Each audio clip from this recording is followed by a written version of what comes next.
सत्यवादी राजा हरिश्चंद्र के संबंध में यह दोहा प्रसिद्ध। चंद्र टरे सूरज टरे, टरे जगत व्यवहार, मैं दृढ़ व्रत हरिश्चंद्र को, टरे न सत्य विचार। सत्यवादी राजा हरिश्चंद्र की यह कहानी।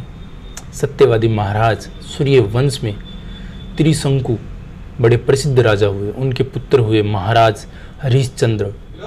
महाराज इतने प्रसिद्ध सत्यवादी और धर्मात्मा थे कि उनकी कृति से देवताओं के राजा इंद्र को भी ढा होने लगी। इंद्र ने महर्षि विश्वामित्र को हरिश्चंद्र की परीक्षा लेने के लिए उकसाया। इंद्र के कहने से महर्षि विश्वामित्र जी ने राजा हरिश्चंद्र को योग बल से ऐसा स्वप्न दिखलाया कि राजा स्वप्न में ऋषि को सब राज्य दान कर रहे हैं। दूसरे दिन महर्षि विश्वामित्र अयोध्या आए और अपना राज्य मांगने लगे। स्वप्न में किए दान को भी राजा ने स्वीकार कर लिया और विश्वामित्र जी को सारा राज्य दे दिया। महाराजा हरिश्चंद्र पृथ्वी भर के सम्राट थे। अपना पूरा राज्य उन्होंने दान कर दिया। अब दान की हुई भूमि में रहना उचित न समझकर स्त्री और पुत्र के साथ वे काशी आ गए, क्योंकि पुराणों में यह वर्णन है कि काशी भगवान शंकर के त्रिशूल पर बसी है, अतः वह पृथ्वी में होने पर भी पृथ्वी से अलग मानी जाती है। अयोध्या से जब राजा हरिश्चंद्र चलने लगे तब विश्वामित्र जी ने कहा, जप तप दान आदि बिना दक्षिणा दिए सफल नहीं होते। तुम इतना बड़ा राज्य दिया है तो उसकी दक्षिणा में 1000 सोने की मोहर और दो। राजा हरिश्चंद्र के पास अब धन कहाँ था।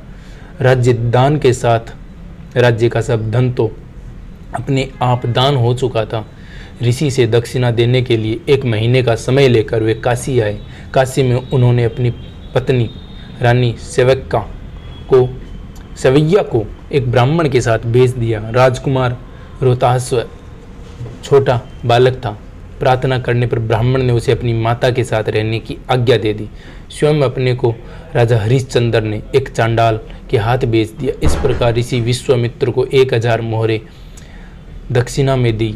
महारानी सवैया अपने अब ब्राह्मण के घर में दासी का काम करने लगी। चांडाल के सेवक होकर राजा हरिश्चंद्र शमशान घाट की चौकीदारी करने लगे। वहाँ जो मुर्दे जलाने के लाए जाते उनसे कर लेकर तब उन्हें जलाने देने का काम चंडाल ने उन्हें सौंपा था। एक दिन राजकुमार रोहितास ब्राह्मण की पूजा के लिए फूल चुन रहा था कि उसे सांप ने काट लिया। सांप का विष झटपट फैल गया और रोहतास मरकर भूमि पर गिर पड़ा। उनकी माता महारानी सवैया को न कोई धीरज बंधाने वाला था और न उनके पुत्र की देह शमशान पहुंचाने वाला था। वे रोती बिलखती पुत्र की देह को हाथ पर उठाए अकेली रात में शमशान पहुंची। वे पुत्र की देह को जलाने जा रही थी कि हरिश्चंद्र वहां आ गए और मरघट का कर मांगने लगे। बेचारी रानी के पास तो पुत्र की देह ढकने का कफन तक नहीं था। उन्होंने राजा को सवर से पहचान लिया और गिड़गिड़ा कर कहने लगी, महाराज यह तो आपका ही पुत्र मरा पड़ा, मेरे पास कर देने को कुछ नहीं। राजा हरिश्चंद्र को बड़ा दुख हुआ, किंतु वे अपने धर्म पर स्थिर बने रहे। उन्होंने कहा, रानी मैं यहाँ चंडाल का सेवक हूँ। मेरे स्वामी ने मुझे कह रखा है कि बिना कर दिए कोई यहाँ मुर्दा न जलान पावे। मैं अपने धर्म को छोड़ नहीं सकता। तुम मुझे कुछ देकर तब पुत्र की देह जलाओ। रानी फूट फूट कर रोने लगी और बोली, मेरे पास तो यह एक साड़ी है जिसे मैं पहने हूँ, आप इसमें से आधा ले ले। जैसे ही रानी अपनी साड़ी फाड़ने लगी वैसे ही भगवान नारायण, इंद्र, धर्मराज आदि देवता और महर्षि विश्वामित्र प्रकट हो गए। महर्षि विश्वामित्र ने बताया कि कुमार रोहित मरा नहीं है, यह सब ऋषि योग माया का दिखलाया हुआ राजा हरिश्चंद्र को खरीदने वाले चंडाल के रूप में साक्षात धर्मराज थे। सत्य साक्षात नारायण के स्वरूप थे। सत्य के प्रभाव से राजा हरिश्चंद्र धर्मराज के साथ चले गए।